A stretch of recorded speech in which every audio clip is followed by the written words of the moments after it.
Less Than Nothing, Formidable Size, Hegel and the Shadow of Dialectical Materialism. Both of these books will be on sale outside, and Slavoj said he will be putting his X on the inside, or his thumbprint, whichever you prefer. So that's our housekeeping for that. So welcome. Thank you very much. Yeah. Great pleasure for me to be here, because you know, at my age, no wonder I'm one of those hard rock conservatives for whom everything that happened in pop music happened between 65 and 75. And from that era, I must say, I was just the usual guy. For example, I really loved not only Grateful Dead, but also Jefferson Airplane, and so on and so on. And I still listen to them. So it's very nice for me to be here. Thank you.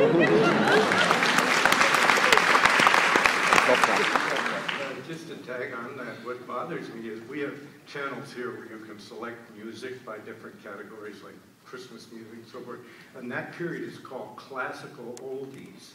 So I sometimes feel uncomfortable in selecting that channel, but I do love that music enough to ignore what it says about us. Yeah, but okay, I'd like to give you an idea. There was a rumor that I had some kind of affair or whatever with Lady Gaga. I heard. Some of her music, I simply don't get it. It's not my world. Yeah.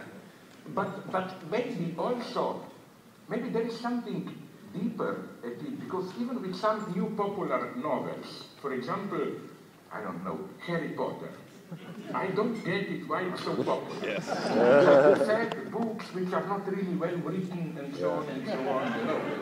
I'm losing contact with it. And I like it. I always prefer this psychotic withdrawal, like you are in your world, you think you are the center of the world, and when something happens around you, more and more I believe that the most rational hypothesis is the Truman Show hypothesis. Secretly organized by some agency.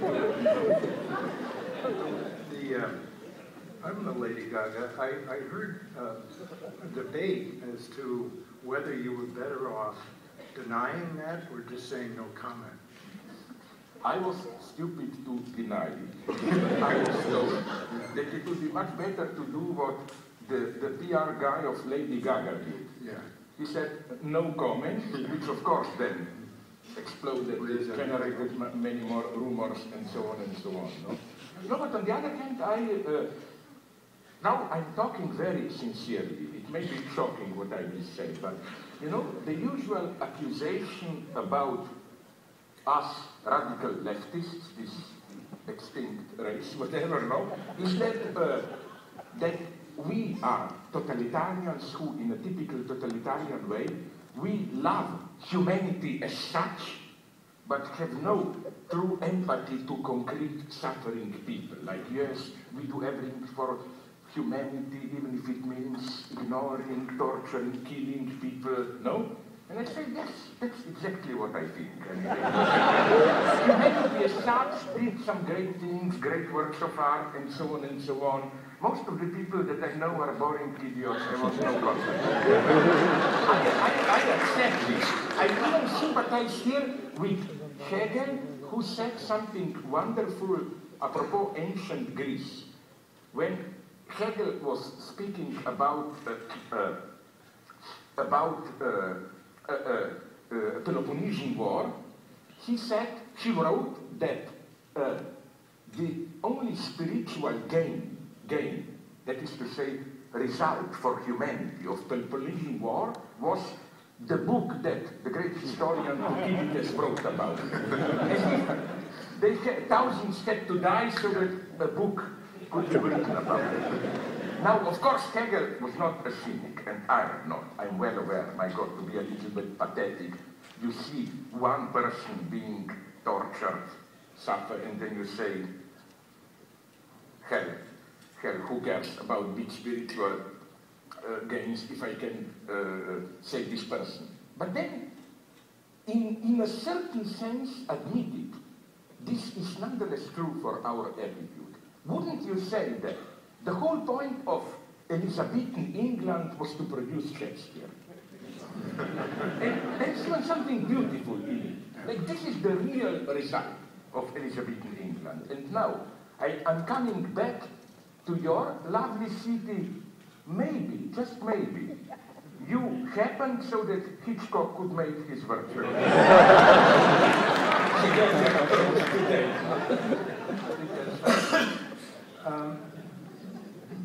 I want to get to some of the substance of this book and to... So I agree with you. Let's stop. Let me stop bullshitting. No, don't do that, but Don't provoke me. You often say, and it's a really good way to think about things, that the job of philosophers is not to provide answers, it's to make sure we ask the right questions, right? Absolutely. Because I think this is our problem today. Some old leftists, but not only leftists, also traditional liberals, whoever, think that we have to look for answers, proposals, whatever. But I'm claiming there is something to be done before this, to see if we simply are asking the right questions. And I think this maybe would be the best for everyday use, and I'm not patronizing you. We all need this. When I talk about critique of ideology, okay, what would be the everyday use of it? Is to confront the problems which we are facing, let's say ecology, racism, sexism, religious fundamentalism, whatever, and before approaching it in a pseudo-practical way, like how to resolve them, how to cope with these problems, to ask, are we formulating the problem in the right way? The mystification is already there. This is for me ideology. Ideology is not dealing with false questions or false problems. Problems are real, but the way you formulate the problem, you mystify it. Like one example that I often use, how do we today predominantly fight sexism, racism, and other forms of intolerance? Precisely, I already fell into ideology, that we formulate it or perceive it as a problem of tolerance or intolerance. This is not self-evident. I made a simple test. Go to the web and download some speeches, writings by Martin Luther King, and put search tolerance, intolerance, and you will see he practically never mentions it. For him, it would have been ridiculous to say that racism is a problem of tolerance. White people don't tolerate us enough, blacks or whatever. No, it's not this. It's a problem of economic justice, political rights, and so on and so on. So I claim that here already ideology enters. Why do we, this is not self-evident, to perceive problems of racism and sexism as problems of tolerance? This is typical for our, what in my jargon I call post-political era, where on the one hand we have economy, and then our main ideological struggles are precisely about gay rights and so on, are basically cultural struggles, and I claim culture is becoming our new nature. We have plurality of positions, and the problem is how these multiple positions should coexist. Like, you can't change them, so let's organize, but this is not enough for me. This is not enough for me. This is just the standard liberal position. We have plurality of cultures, modes of life, and so on and so on.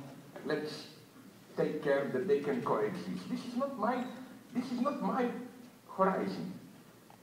So again, this would be one example. The other obvious example, how we cope with ecology. On the one hand, of course, it's not enough if we perceive it simply as a technological problem. But I also oppose so-called deep ecology. You know, all the stuff, or we are violating Mother Earth, and so on and so on. I claim that, crazy as it may sound, but the first step towards really radical ecology is to accept that nature doesn't exist. No, don't be afraid. I don't propose some crazy subjective idealism, we just imagine it. All I'm saying is that we should drop this implicit image of nature as some kind of a balanced, homeostatic, circular movement, which then we humans, with our hubris, with our excessive imperialist attitude, disturb. And the point is somehow to return to balance. The situation is much more tragic. There is no natural balance to which we can return. If Earth is our mother, it's a crazy bitch of a mother. Think about the example that I always use. Think about oil reserves. Are we aware what kind of mega catastrophe there should have? It should have happened, I don't know, hundreds of thousands, millions years ago, so that we have oil reserves today. Nature is not natural balance. Nature has catastrophes all the time.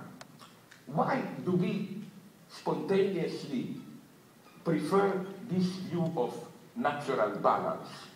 Because if we are exclusively responsible for natural imbalance, well, it makes it much easier to fight it, you know, because it simply means we have to change a little bit our style of life. Here comes the second ideology.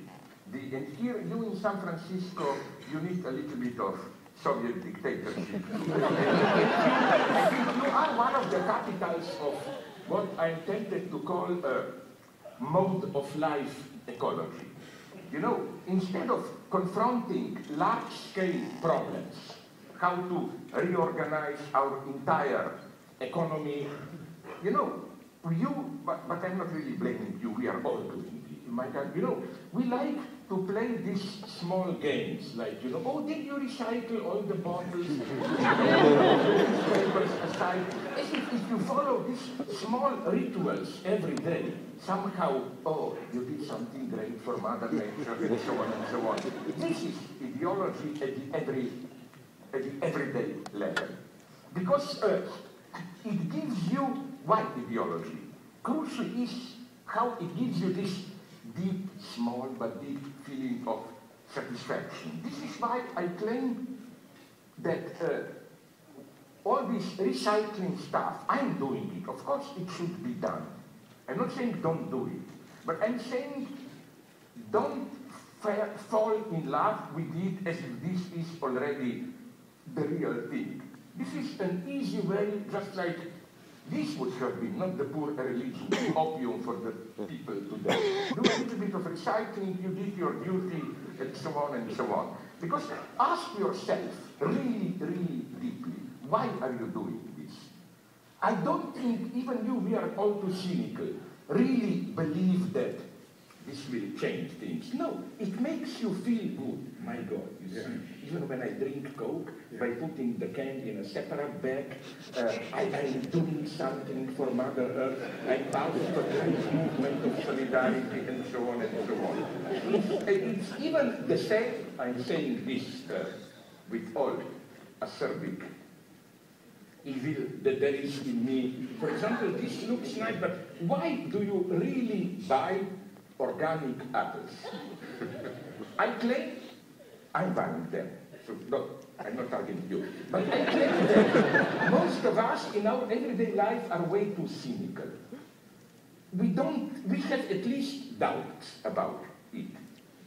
But again, the reason we buy it is this, most of us, my evil dream is usually that the origin of organic apples. I know it's not like that, but that's my negative fantasy that a farmer produces tons of genetically modified apples that we all love and so on. And then, some of them nonetheless got rocky and so on. And he said, why don't I put this aside and sell them for double price?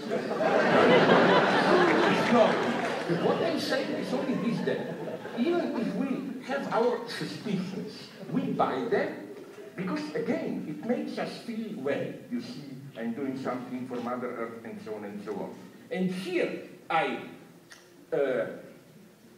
consider almost a work of a genius, the institution of Starbucks.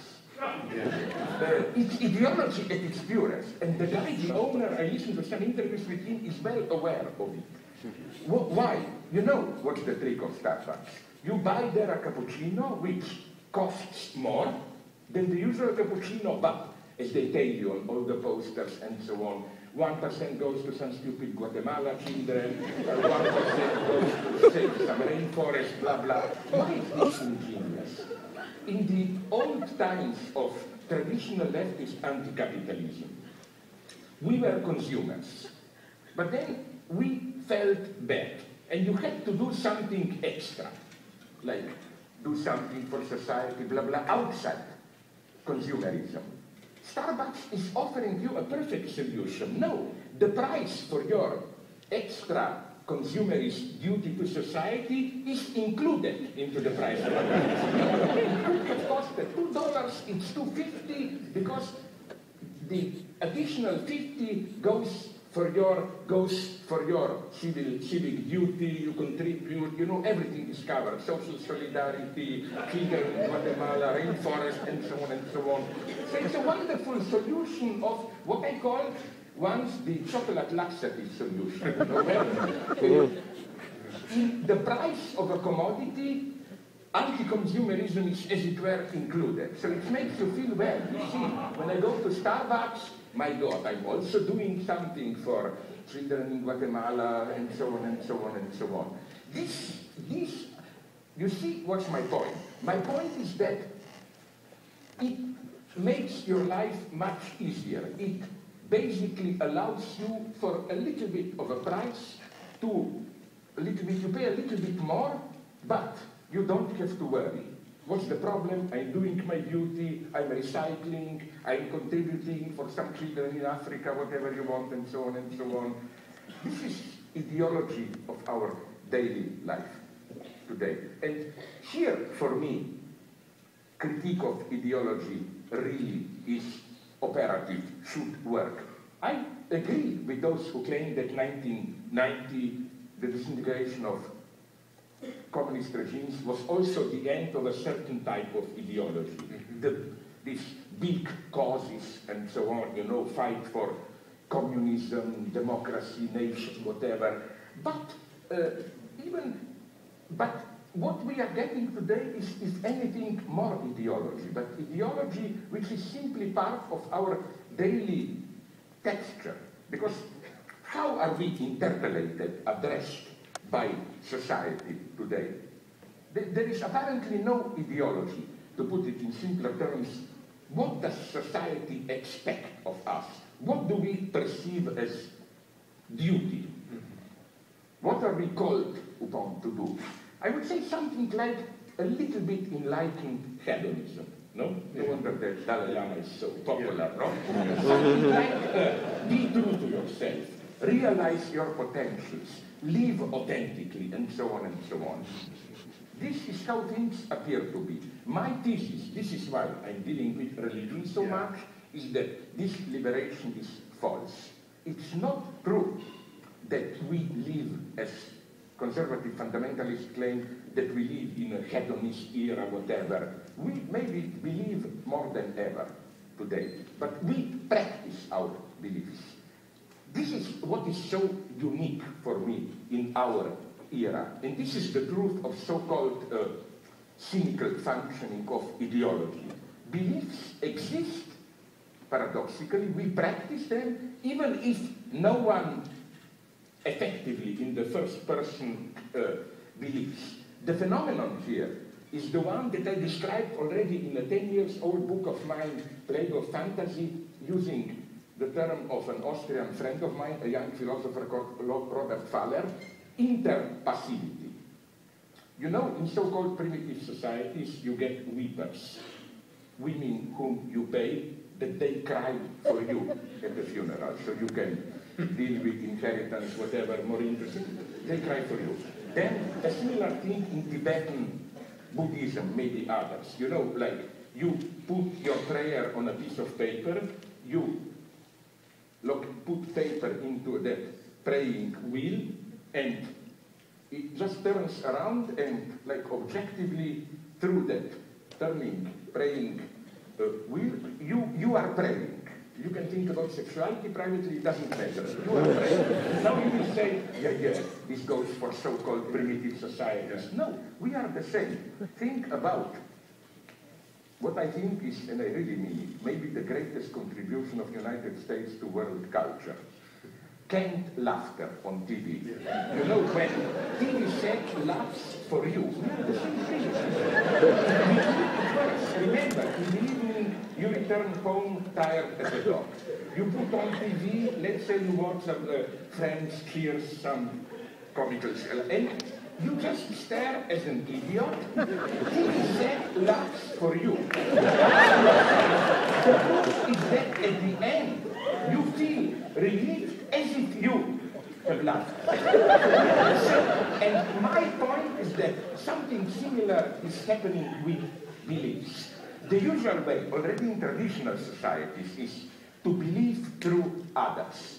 We may be cynical personally, but we, as a rule, always need another naive entity, as it were, to believe for us.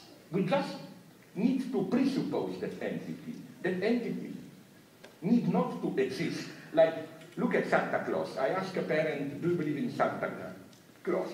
Parents, of course, answer me, I'm not stupid, I mean, of course not. I buy the present. Okay, but then you ask the child, do you believe in Santa Claus? Of course, the child says, I'm not stupid. I pretend to, not to offend my parents.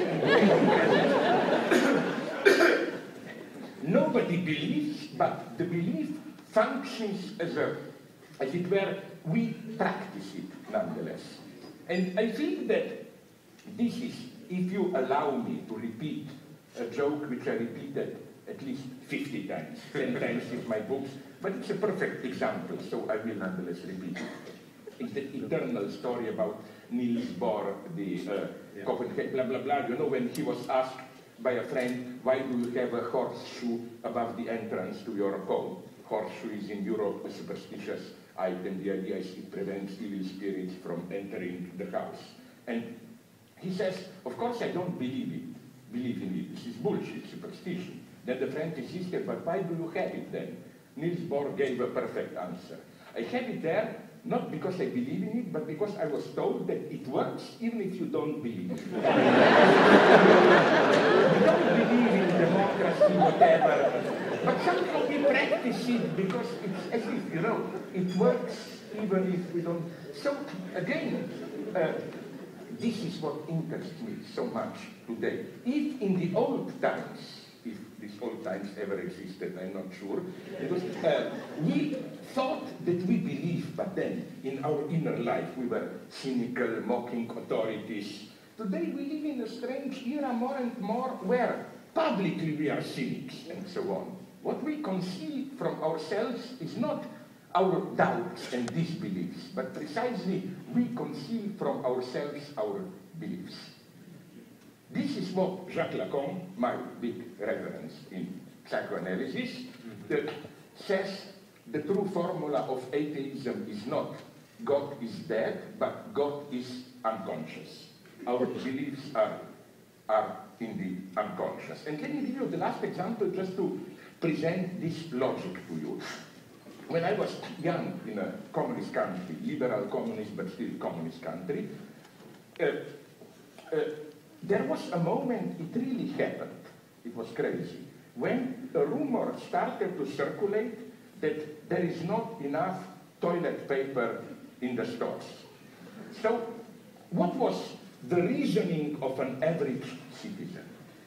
I mean, communists at some point at least, later they screwed it up, didn't do such a terribly bad job in economy at that point. So we all knew there is enough toilet paper. no reason for panic. But each of us was thinking like this.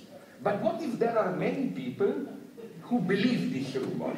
So they will go to the stores and buy too much toilet paper, and then really there will not be enough toilet paper. So to act against this case, let me go to the store and buy a lot of toilet paper.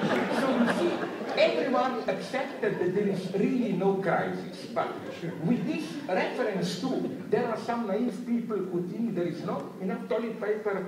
The result was that there really was not enough toilet paper. But you see the point. No naive guy needs to exist. We just have to presuppose that it exists. And I think it's very difficult to break out of this presupposed belief. It's easy for you not to believe. What is much more difficult is to get rid of this other naive entity, symbolic entity, person who believes for you. This is why, believe me or not, I will conclude now. This is my criticism of that movie that I intensely dislike. It has nice moments, but it's a false one. Roberto Benigni, Life is Beautiful, La Vita è Bella. You know, the story is precisely about this presupposed belief. You remember, father is taken to Auschwitz with his young son. To enable his son to survive, father invents a meat for him. This is not really a prison, it's just a big competition. We can leave at any moment, but if we stay here, to the end we will get a big prize, and so on and so on. Okay, you know how I think the movie would become much more traumatic and truthful if, at the very end, you remember it if you saw the movie, when father is taken away to be shot by the Germans, if father were to learn that the son also just pretended to believe, that the son knew all the time that the story is a fake, but the son, as a good, compassionate son, reasoned like this: my father is telling me bullshit a story, but if I make it clear to him that I don't believe it, it will make the situation much more difficult to my father. So, out of my love for him, I pretend to believe. Admitted, that would have been the truly traumatic moment. You saw now what I ironically refer to as the Fidel Castro aspect of me. But you know, Fidel comes and says in Cuba, comrade, just 10 minutes remark, then if he is very ill, it's 3 hours. So I'm sorry. No, it was fascinating, but what the point that I was waiting for is I want me to go another arrive at that point. Yeah. I'm going to hand that to you, but in a second, is the analysis of our famous philosopher Donald Rumsfeld regarding unknown knowns and so forth, but the fourth one that you had about the things that we don't know that we know. Of that one, you are right. I'm grateful to you. Because of that point, I'm really a little bit proud. Often I'm bullshitting, but they're not. You know why? Because I think this is our duty as public intellectuals, to present cases which can be explained in non-technical terms. They concern public persons, everybody knows the case, but nonetheless, you get the point. Sorry, just to explain this, maybe some of you don't know it. I was, of course, referring to that famous Rumsfeld press conference where, in justifying attack on Iraq, he played a little bit epistemologist, developed some kind of theory of knowledge, where he mentioned 3 categories. Things we know that we know them. There are things that we know, and we know that we know them. Like, I am in San Francisco, and I know that I'm in San Francisco. Then he said, there are things that we don't know, but we know that we don't know them.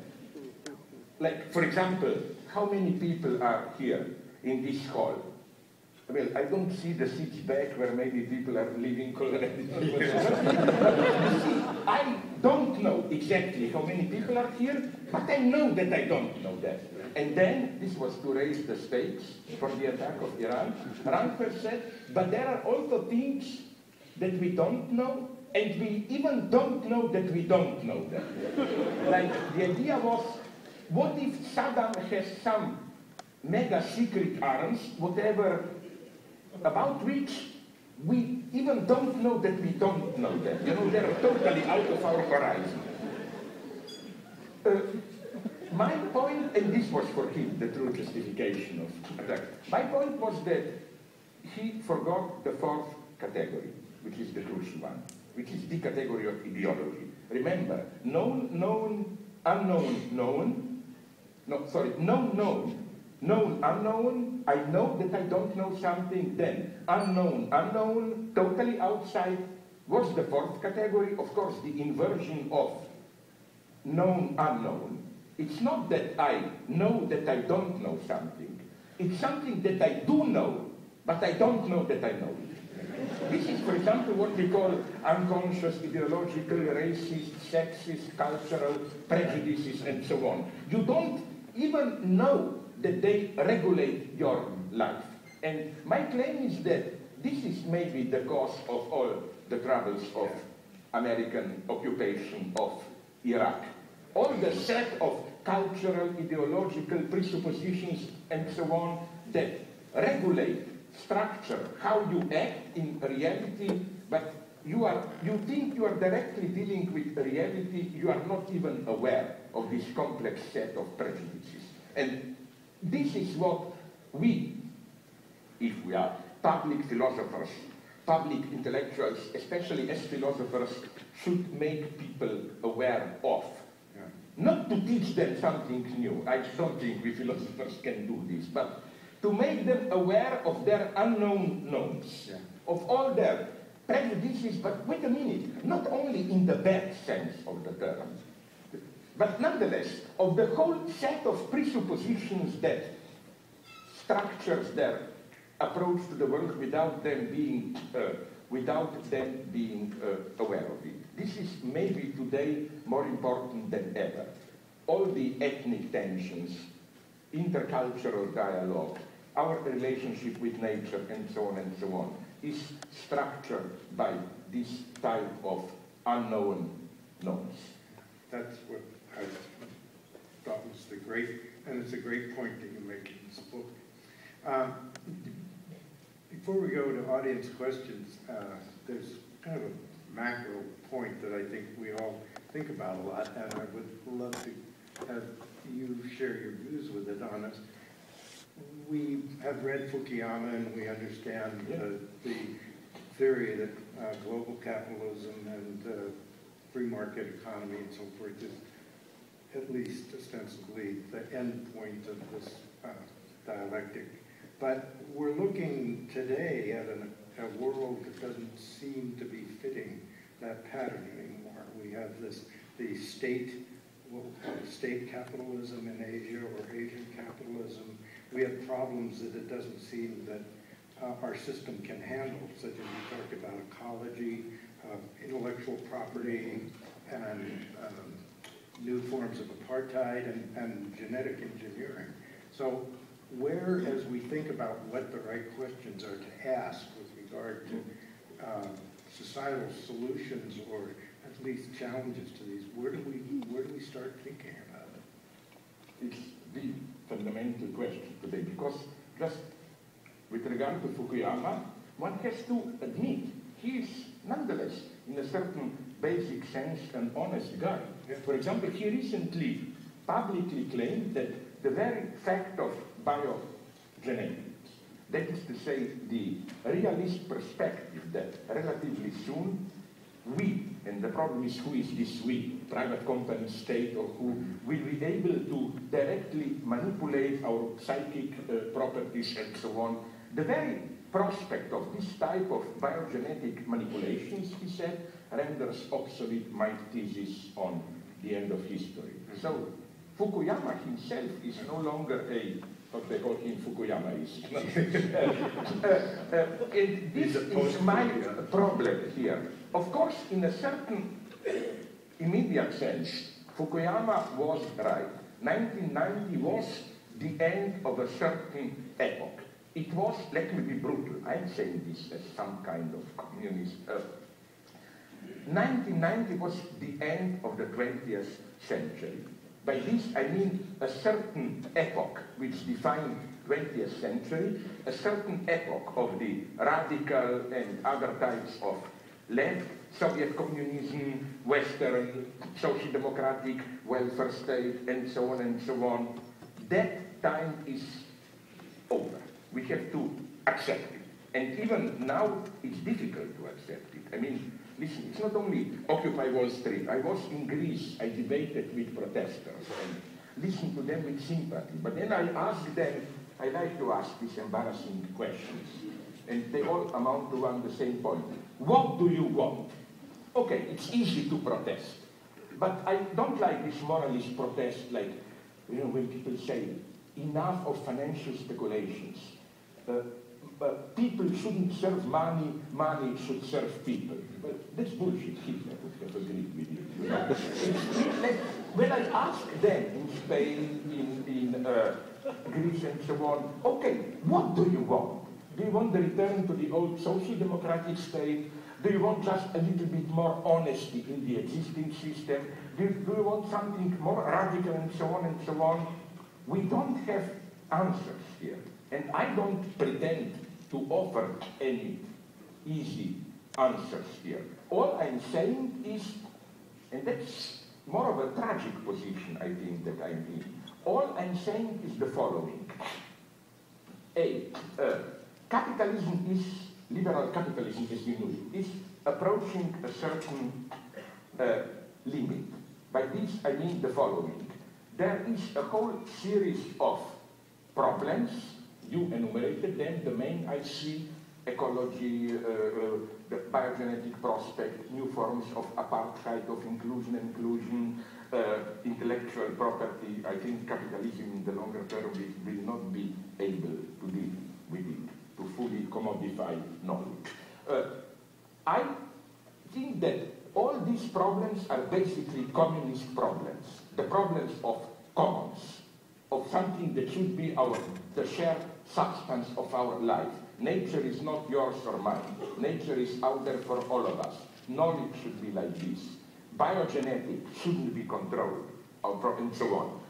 Now, so communism for me is the name of a problem, and I'm the first one to be fully aware that communism in the 20th century style is definitely not the solution. We will have to deal with this problem. Now, my point is the following one, that as you also very nicely hinted at, an additional, maybe crucial problem is what is wrongly, of course, it has nothing to do with Asia, poetically called capitalism with Asian values, China, Singapore, and so on. Are we aware how tragic the lesson of it is? Because let me be honest, I don't like to bullshit. Till now, there was one good argument for capitalism. You had here and there 10, 20 years of dictatorship, but sooner or later, when things start to function more normally, capitalism did always engender a demand for democracy. What I am afraid is that what we poetically refer to as capitalism with Asian values means that this eternal marriage between capitalism and democracy, and I'm not talking in any obscure Marxist sense of some authentic democracy, I mean simple democracy that we enjoy in some countries, this marriage is approaching divorce. What's so dramatic about China? I admire Chinese people, they're creative, whatever you want, but the problem is this one, that we have there a system which is economically a mode of capitalism even more dynamic, destructive, constructive, dynamic, creative, exploding with new modes of production and so on and so on. Capitalism, but which functions perfectly with an authoritarian political system. And it's not only China, it's also Singapore and so on. And I think this is gradually expanding. What was the result of the last crisis? That even in Europe, the bastion of democracy, for example, in Greece and in Italy, and it's spreading. The latest fashion is technocratic expert government, which de facto means, I wouldn't say a suspension of democracy, but some kind of a, I don't know how to call it exactly. Democracy is, yeah, why not? Precisely not abolished, but suspended. In the sense that people seem to accept enough of democratic gains, only some neutral experts can take us out of this, and the irony is that these experts are then usually precisely the same guys, bankers and so on, who brought us into this. No? What I'm saying is that this maybe is the last poetic revenge of 20th century communists on Fukuyama. Yeah. Okay, you won, but we, ex-communists, are now emerging as the best managers of your global capitalism. Definitely better managers than standard liberal capitalist regimes, and so on and so on. This, for me, is the real problem. I don't see any easy solutions. I'm not bullshitting. I'm not saying, oh, a new Leninist party is there or whatever. I'm ready to go pretty far here. I also don't believe in what is really the secret treasure in the heart of every leftist. There are authentic leftists who are ready to drop, yeah, welfare state is at its end, yeah, Stalinism, 20th century communism was a horror, but let me say, but what about those authentic communities of cooperatives, direct democracy, and so on and so on? No, this can play a subordinate role. This is not a solution. So, what I'm saying is that, okay, then nothing will happen. I don't like the society which will emerge if nothing will change. If nothing will change, things will soon change even more radically. I predict that if the existing global system is, as it were, left to itself, a new authoritarian society with new apartheids, new divisions, and so on, will gradually emerge, which will not be the old fascism. I absolutely don't like the way, whenever you have some authoritarian tendencies, people say fascism, fascism. This means the laziness of thinking. The easiest way, instead of confront what's going on today, is to simply to apply an old label. No, it will be more kind of a hedonist, permissive authoritarian regime. At the level of private life, you do whatever you want. You can have sex, men, women, dogs, cats, make your choice. And all these freedoms and so on, but it will be a tightly controlled society where big economico-political decisions will simply not be a matter of democratic choice in any meaningful sense. You got the first taste of it. Remember, I mentioned it in one of my smaller books. Are you aware what happened in, it's a detail, but I think a significant detail, what happened in 2008 when the recent financial crisis exploded? Do you remember what happened? First, Congress voted with 2/3 against. They rejected that first mega sum, now it's peanuts for us, 750 billion to save the banks. Did you notice what then happened? Then the entire political elite, Bush, McCain, Obama, all of them, addressed the Congress intensely, and the message was a clear one. Listen, don't bullshit now. This simply has to be done. This is not time for some stupid democratic debates. It has to be done immediately. And 1 week later, do you remember? The Congress changed position 2/3 for. It was de facto the first step into, no, I'm not saying in suspension of democracy, but in passing a message that when we have really hard decisions to make, screw democracy, no debate, it simply has to be done. So, you know, I think that when people tell me, why do you stick to your utopias, but things are still going on relatively well, let's protect what we have. Here comes my pessimism. I claim that the true utopia is the idea that things will be able to go on indefinitely the way they are, with our relative prosperity. I am here more of a pessimist. I think in 10, 20, 30 years, if we don't start to act now, we will find ourselves in a much more oppressive, economically much more brutal, more racist, whatever you want, society. Writings on the wall are everywhere. For example, now I'm a little bit tired of America bashing, you know, like it's so easy for us arrogant Europeans to come and declare civilization. If anything, Europe is so terribly regressing. In what sense? Europe is maybe lacking dogmatism. What do I mean by dogmatism? I'm trying now to be a little bit paradoxical and assert this term. There is good unconditional dogmatism. What do I mean by this?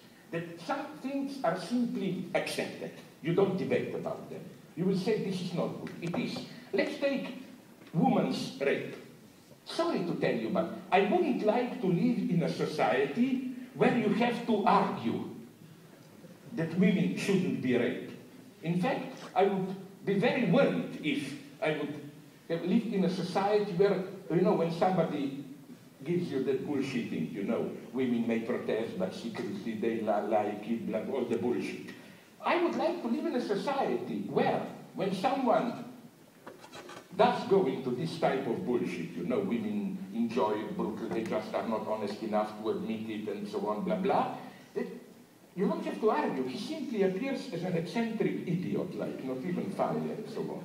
And so the true test of public morality, I take this term very seriously, is which are the things that you can say publicly without appearing an idiot. It's not up to me to make judgment on the United States, where with the last Republican candidates you have problems of your own. What the Republican Party is offering now, I really miss even George Bush. Remember his wonderful slip of tongue when he said, I was don't misunderestimate me. Beautiful Freudian slip. I wonder if Rick Santorum is able to produce a slip. But for us in Europe, forms like public speech tolerates forms of brutal racism and so on, which were simply unimaginable, unacceptable 10, 15 years ago. And this should worry us very much. It's not just Breivik, Oslo, crazy killer, although he's an extremely interesting figure. You know what? And this is what I'm saying to my Jewish friends. Are you aware? I'm telling them what is happening now. Something new is emerging worldwide in the new right. Let's call it by its name, anti-Semitic Zionism. Breivik was on the one hand openly pro-Zionist. He said Israel should simply, he wrote in his stupid manifesto, Israel should simply throw out the Palestinians from the West Bank into Jordan, whatever. Like, there he was totally. At the same time, in the West, he was openly anti-Semitic. For example, he says Western Europe is okay because we know in what circumstances 50 years more ago, like Hitler took care of it, there are not too many Jews. But he says United States, 6 million Jews, that's a problem, United States. So now you will say this is that crazy guy up there. Wait a minute. Glenn Beck, your commentator on my favorite TV channel here, Fox News, he was exactly the same. He was fired for starting with anti-Semitic remarks here. But you know that at the same time he was totally pro-Zionist. Pro-Zionist in the sense of supporting Israeli policy there.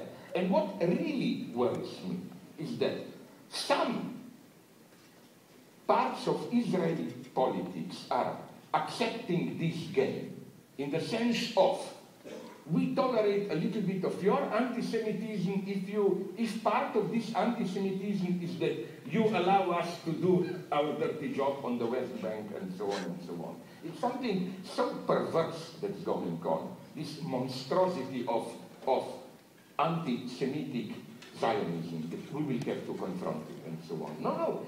The times are much darker, I claim, than they appear to be. We don't have easy solutions, which is why, as I emphasized apropos of Occupy Wall Street, maybe, not maybe, I'm even sure, the first gesture should be, and I love this irony, because it was Wall Street protest, but you know that it's exactly on Wall Street, facing the wall there, that maybe the single greatest figure of American literature, Herman Melville's Bartleby, said his famous houses, I would prefer not to. No? Yeah.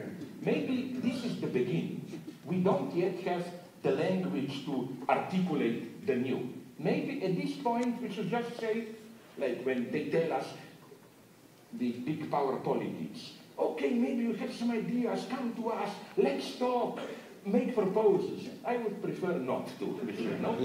We need time. We don't know where we are. You know, if the old Marxist left thought that we basically know where we are, just people are too stupid and we have to educate people to become revolutionaries. No, today is that people are, and they never were, stupid. There is great dissatisfaction, but we lack a basic cognitive, what Fred Jensen, my friend, calls cognitive mapping. Like, where are we? What is happening today with capitalism? What is emerging in China, and so on and so on? We need to start thinking. Don't be afraid of thinking. When I was young, all this rhetoric against universities, which was like, oh, you academics, or you in the West live in your ivory towers while real people suffer. It's official figures who talk like this today to prevent thinking. This is what I find so suspicious in this permanent emergency state. Of course, I sympathize with them, but it's used in a false sense. It's, you know, you are making your bullshit, engaged in your bullshit, theoretical debates, socialism, capitalism, yes or no, but people are starving in Africa. Why don't we all get together and do something? No, we should think. We don't think enough.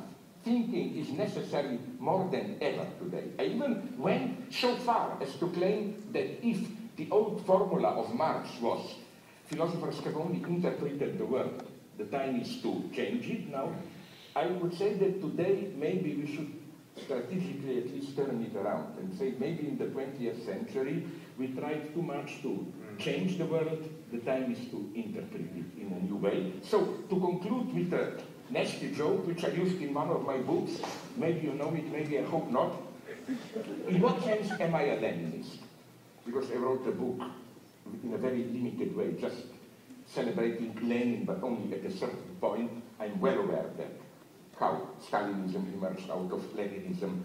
I was thinking about a joke from my youth, communism, living in a communist country. You know, in all our classes, we had these words of Lenin. Like when Lenin was asked for advice, what would your advice be to young people?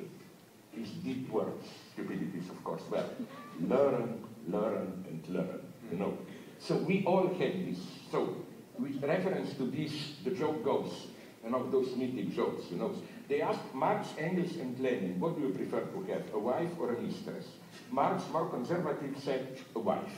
Engels, Marx's companion, more libertarian, said a mistress. Lenin said, I want both, wife and mistress. Now, people were shocked, like, isn't Lenin a more Puritan conservative? Why? So they asked him, how, Comrade Lenin? Why? Lenin answers, so that I can tell to my wife that I'm with my mistress, and I can tell to my mistress that I'm with my wife. And then they asked Lenin, okay, but then what do you do? He said, learn, learn, learn. Exactly this is what we need today. If wife is established order, if mistress means transgressive demonstrations but which don't reflect. Yeah. Tell your wife you're with mistress, tell mistress you're a wife, and study. Learn, learn, and learn. And that takes us back to asking the right questions, which is where we started. You mean for them? For them. Can I just make a warning to you as it is clear from what I was saying? That, you know, now we engage in a dialogue, and I like dialogues. But I like Platonic dialogue. Which one? You know, late Plato. How do late Plato's dialogues look? One guy talks all the time, and the other guy just every 10 minutes says something like, by Zeus, so it is. It's kind of a dialogue. It's kind of a dialogue. I think you're Galileo's dialogue. Sorry? I I was thinking of Galileo's dialogues with Simplicio as the questions. We have two microphones. This is our own democracy now. We have two microphones, and what we'll do is alternate back and forth. Try to make your questions into questions, and try to be brief so that we can get in as many as we can. And let's start over here. Okay, so in Sublime Objective Ideology, one thing that you say is the mistake that people make is to look for the traumatic kernel of the problem when they should be looking at the structure of the discourse. Yeah. How do we find the structure of the discourse? Do we need transference? How do we see this language that's causing us to ask the wrong questions? My God, this is a very fundamental question, I admit it. The way I would have applied it, the most brutal direct application, is precisely to returning to the case of anti-Semitism as the example of ideology. For the Nazis, the Jews were the traumatic element, no? We were a harmonious society, Jews entered, and so on. The basic thing to do here is to claim that no, the image of the Jew in anti-Semitism is invented to cover up the immanent deadlock, the immanent antagonism, contradiction, and so on and so on. Which is why I think, as I wrote a couple of times, that you should apply here this wonderful provocative statement, a little bit male chauvinist, but nonetheless it's correct, by Lacan, when he says, if a guy is pathologically jealous, obsessed all the time that his wife is sleeping around with other men, Lacan says a very nice, precise thing here. Even if this is literally true, and the wife really cheats around, his jealousy is still pathological. Why? Because the problem is not, is the wife really like that? The problem is, why? To cover up what structural problem, deficiency, personal weakness, does the guy need to, is the guy so obsessed with this? And I think, again, the same goes on for anti-Semitism. This is my old story. Imagine we are in Germany in 1935. Imagine you debate with a Nazi and you try to convince him that his image of the Jews is a false one. Jews are not really like that. Of course, we should also do this. But basically, we should reject this dialogue. Because, again, the problem of anti-Semitism is not, are Jews like that or not? For example, let's take the standard Nazi claims. Jews are exploiting Germans. Well, to a point, you have to admit this was true, probably. Some Jews, there were also poor Jews, but some Jews were effectively rich.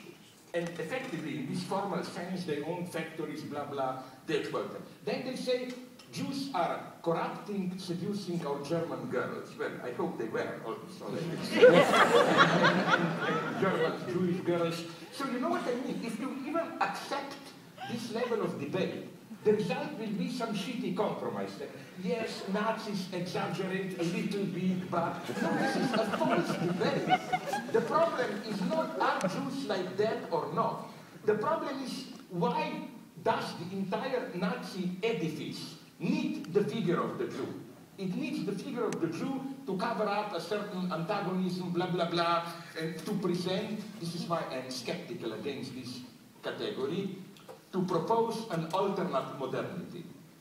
Nazi project wants capitalism, but without what it perceives as its excesses, you know, competition, moral dynamics, lack of authority, and so on and so on. It wants capitalism without paying the price for it. So nonetheless, returning to your question, this is why I think that the question that you ask is much deeper. You know in what sense? I'm even not ready to, because I would have to talk for another, literally, 1 hour at least. Namely, in what sense can critique of ideology do its work? I don't always agree, far from it, with your big neo-Keynesian guy, Paul Krugman. Yeah. But one thing that he says impressed me very much. He was asked once by a journalist, I think, that now that we know what we were doing wrong, the wrong decisions in the last 10, 15 years, now we know what mistakes led to 2008 financial chaos. And the journalist asked him, if we were to know all this 10, 15 years ago, would it make a difference? Krugman gives a wonderful answer. No. Even if we knew it, we would nonetheless be doing exactly the same that we were doing. This is an example of unknown knowns and so on. How you may, this is, in psychoanalysis, we have a wonderful formula for this. It's the formula of fetishist disavowal. In French, je sais bien, mais quand même. I know very well, but. Like this is admitted, the attitude of most of us apropos ecological crisis. I know very well that we may all die, but nonetheless, I don't really take it seriously. I don't really believe it. So the question here is a fundamental one. What type of critique of ideology works today? Some people, I disagree with him here, like Noam, although they are opposite theoretically, Noam Chomsky and my friend Fred Jensen, they have a radical position with which I disagree. 2 years ago, a friend of mine had dinner with Noam Chomsky, and Chomsky told him, today, things are so open, reality is so cynical that we don't need any theoretically elaborate criticism. We just have to tell people all the stories of corruption, manipulation, what goes on. Fred Jensen wrote somewhere something similar, that today public ideology is so cynical, like in the war on Iraq. Everyone knew it's not about freedom, it's about oil, blah, blah, whatever, that we don't need critique of ideology. I think we do.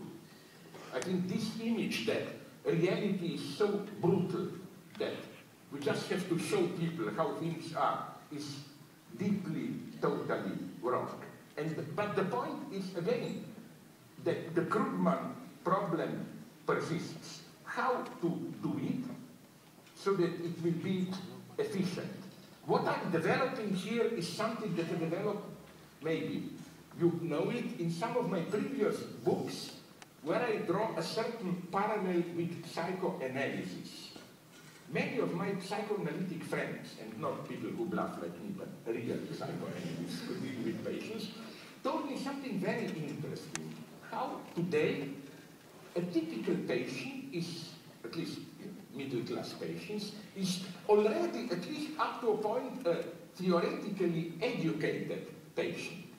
You know, he doesn't come to you and say, oh, I was dreaming this, that. No, he says, I think I'm now in a heavy obsession and neurosis. He practically already comes to you with an interpretation. Maybe this is nice, so I don't have to do my work. No. The price that you pay is that interpretation gets inefficient. The old Freudian dream was that when you interpret, when the patient accepts it subjectively, the symptom should disappear. So, you know this, if I caricaturize it, the classical psychoanalytic thing. Let's say a patient comes to you and says, I was dreaming about finding my way through a thick forest where I killed a dragon, and then I break into a castle and save the woman. And then psychoanalysts tell you, yeah, the dragon is your father, you killed him to get to your father. Oh, really, not really. No, today it no longer works. The patient would just say, okay, so what? For example, there is a well-known Freudian case. He illustrates by this what he calls Verneinung, denial. That he asked the patient, who is the woman in your dream? And the patient answered, I don't know who this woman is, but of one thing I'm sure, it's not my mother. Of course, this means that. But today, I think a patient would have said something, I don't know who this woman is, but it must have something to do with my mother. You know what I mean? The price for this that you pay is that this theoretical enlightenment, as it were, doesn't lead to the subjective change. Here, a German conservative thinker, whom I nonetheless appreciate, whom I already quote apropos this in my Sublime Object that you were kind enough to refer to, Peter Sloterdijk provides a wonderful formula of what he calls cynical reason. In contrast to Marx's traditional formula, they don't know what they are doing, but they are nonetheless doing it. Sloterdijk proposes the formula, they know very well what they are doing, but they are nonetheless doing it, you know, like, you know the lie, but you nonetheless, you follow it. And then another idea came to me. I developed it in another of my books, I think, The Fragile Absolute. I want to connect this with a very traumatic experience that I had in Germany in early 90s. I watched some interview with skinheads who were attacking foreigners, immigrant workers, in Germany mostly Turks, and a journalist caught one and interviewed him in detail, or rather a couple of them. And I saw how a whole system of answers emerged. The first answer was bombastic ideological, like Turkish immigrants are an attack on our culture and defending Western civilization. Okay. Then if you press them a little bit harsher, they went to a more brutal defense. They are stealing our jobs, they are a threat to our will. Then if you press them even further, they become directly brutal. Like, when I see a Turkish worker, it annoys me and it makes me feel good to beat them. Kind of basic reaction against the intruder. But now comes the true shock. When then the journalist insisted on and on, something quite breathtaking happened. The Nazi skinheads, neo-Nazi skinheads, started to talk like social workers and psychologists. Like, one of them said, I don't know why I'm doing this, but I think that when I was young, I didn't have proper paternal authority. Another one says, you know, in our society, we poor kids who live in suburban ghettos, society is not giving us a proper chance, so that, and you see, that's the point. He gives you a perfect theory of himself, and nonetheless, he doesn't.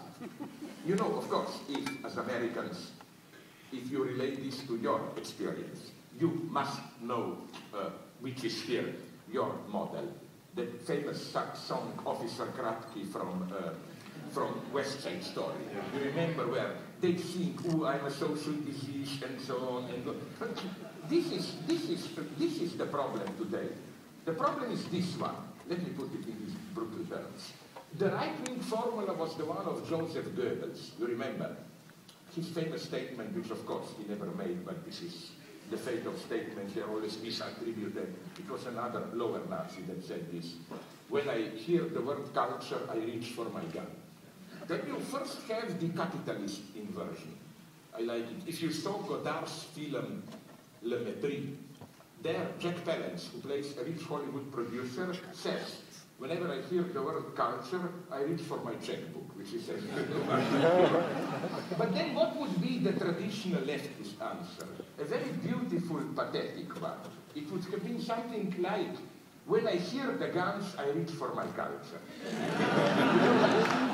Maybe I can do my job in life. And there is a wonderful anecdote about the great, very problematic, but nonetheless, Marxist philosopher of the 20th century, George Lukács, who, you know, he was an honest guy, and in 1956 he joined the rebellion against Soviet Union. And then he was almost shot, but nonetheless they set him free. The point, the legend is, it's a beautiful story.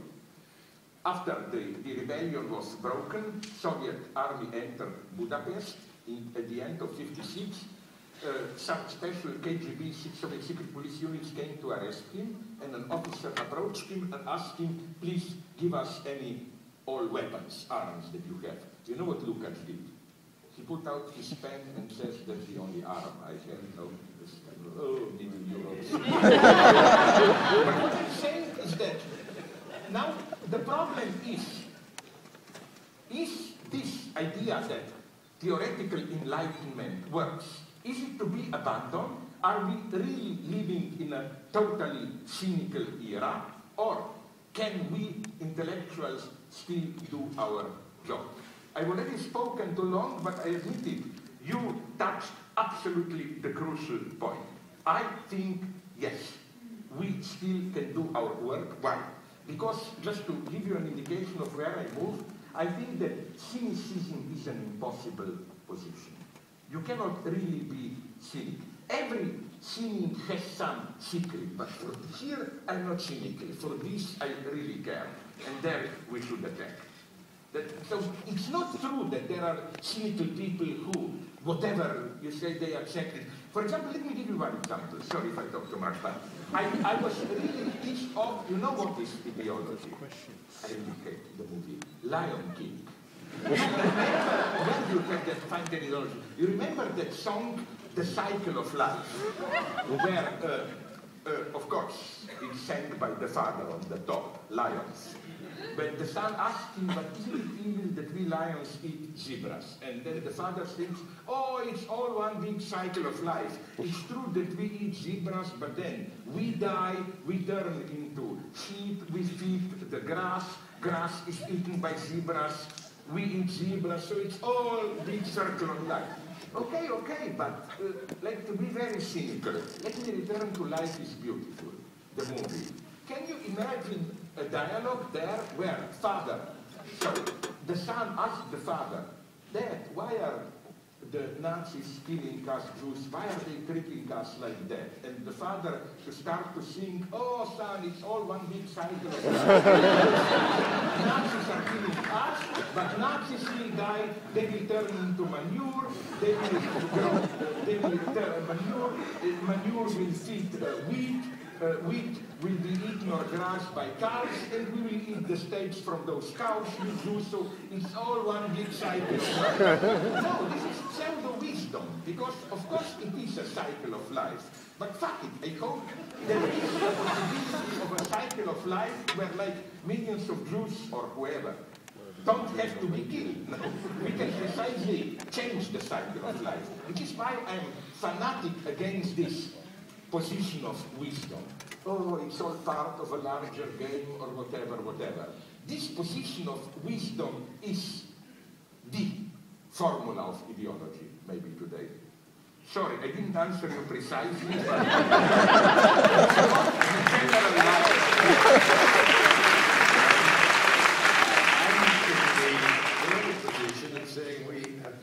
I will be radically short. At least let's pretend that we are in a democracy. I promise. I will do it in a Zen-like way, like clap with one hand. No. Less. Okay. Less. All right. We have one more question. But there's also a guy on the left side. Why do you think only the right? Sorry. No, but if the lady began, just don't exclude them later. Going back to your unknown knowns, I heard a talk recently about Marx that said Marx hated the idea of common sense because the idea of common sense was basically, you know, the bourgeois attitude reified into an assumption that we. And I think that you're right to say, you know, in contemporary political life, to connect it to Rumsfeld, this idea, particularly in American political life, of not going behind the assumptions. And I think everybody in this room is someone who would investigate their own assumptions and be very critical. The question is, how do you, as a public intellectual, as a person in, you know, as a citizen, how do you push that with people who, by their very nature, are so unwilling to sort of dig below that surface, to sort of step back from the common sense? Perfect question, because I agree with you, and, but you also said something similar, and I wouldn't even say persons who are in ideology, you know, sorry to put it in these reified terms, but we are naturally lazy. We have to be forced to think. You know, it's not natural to question all these things, which is why maybe I'm making a total mistake. But which is why I like to begin, and this then brings me a lot of trouble, with some provocative statement, to at least awaken people. Like, it brought me a lot of trouble, as you maybe know, when I wrote in my violence book, then it was purged from there, that the problem with Hitler was violent enough, no? Then a Jewish friend told me, what? He should have killed all of us or what? No, I told him, his violence was reactive violence of a weak guy. He was ready to kill millions to avoid doing what would have been a real violence, where nobody would have been killed. The violence of changing the capitalist system, blah, blah, blah. So I think that we need a little bit, not in the Naomi Klein sense, but in this sense of shock, not therapy, shock education. You know, you have to confront people through shocking examples with a totally different perspective. Like you have to, as it were, awaken them and then provide a different example. Because again, I here agree with you and even ready to go to the end.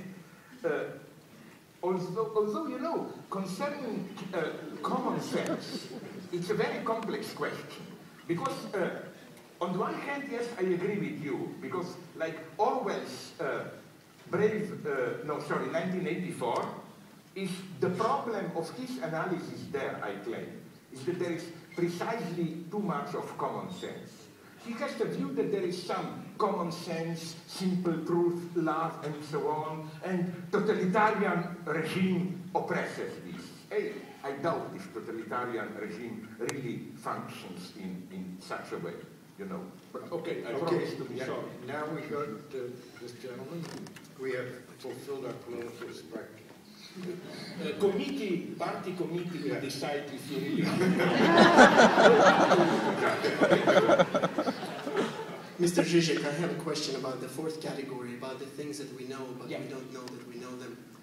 Can you recommend to us a few effective tools that you perhaps found do not be used as much as they should be used to help us uncover those things that govern our actions, whether it's love, hate, jealousy, passion? That's one part. And the second part of the question is, how much political correctness and our desire not to hurt each other's feelings and our desire to maintain our relationships and not to rub each other the wrong way, how much of an obstacle that is to uncovering the unconscious and bringing the truth, eliminating the hypocrisy, and for us to be more honest with ourselves. I hate you all because you are too good, in the sense that you are really, I'm not bluffing, you are asking very good questions. You know, like I will precisely give an example from political correctness. Let's take the term of harassment. My God, of course I am opposed to harassment in its literal sense. Sexism, brutal, exploitable, of course I am. But harassment, when you, without any further question, accept this term, you buy much more, I claim, ideology. You know, harassment can also mean, and it does mean, it is my everyday experience in the United States, it's a kind of a fear of the other, of the neighbor, as the real neighbor, with all. You know, harassment means precisely, don't come too close to me as a desiring being, stay at the proper distance, and so on. So I claim it's incredible to what extent it's even a class issue. I noticed how often harassment is how upper middle classes experience any close contact with ordinary people, if they meet them at all. Because of course, for their high standards, ordinary people use dirty words. They're like, once I gave a class where I used on purpose some very brutal bad taste jokes example. And a lady said, I like what you are doing, but I feel like harassed with your examples. They disturb me. And I told her brutally, why do you think that your shitty, authentic experience counts for anything?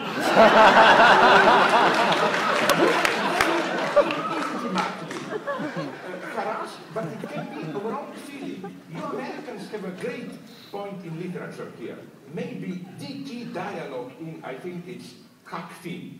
You remember when he helps the black slave to escape or what? But he feels intimately, terribly guilty, sinning, and so on and so on. It's a very authentic feeling, but it's the wrong one. So, you know what I mean?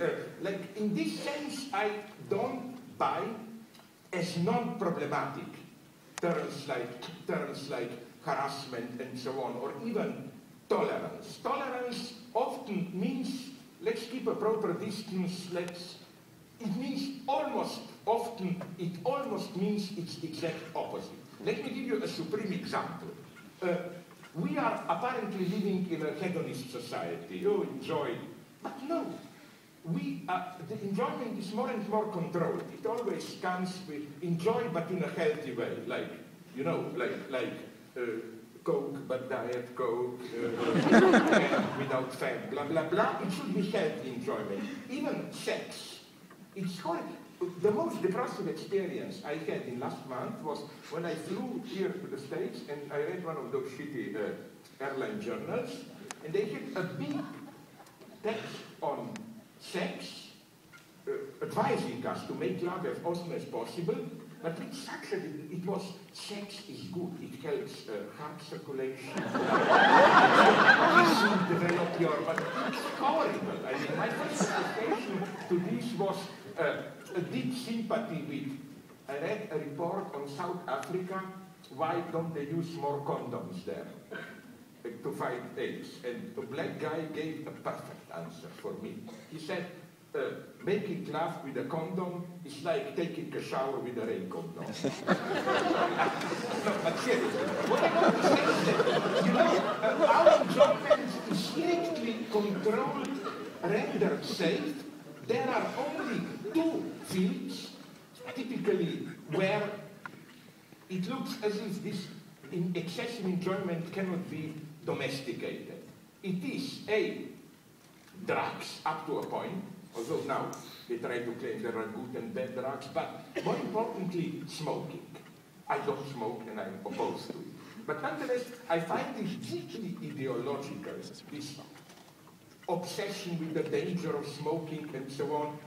Did you notice how things change in movies? Ask yourself a simple question. Who is still smoking today in Hollywood? Usually it's something like terrorists if they are in a panic before they go. It's as if, I mean, there is, you even are rediscovering the Stalinist practices here. Do you know that there was, I report on this in one of the books, that there, in the 60s they published a post-stamp with Jackson Pollock, photo portrait with a cigarette. A couple of years later, the cigarette was like in Stalinist retouching, the cigarette disappeared. You know that now they are even talking of digitally erasing cigarettes from old Hollywood classics so that they're not and so on and so on. So, again, I'm not for smoking. I'm just saying that you buy, that it's not as innocent as it appears. This would have been my examples here. But okay, I would have to go too far into it, I'm sorry. Yeah. I'm sorry for the rest of you, because we really have to draw this to a close. I remind you of our book signing outside, and Slavo would be happy to answer more questions. And I am grateful to you.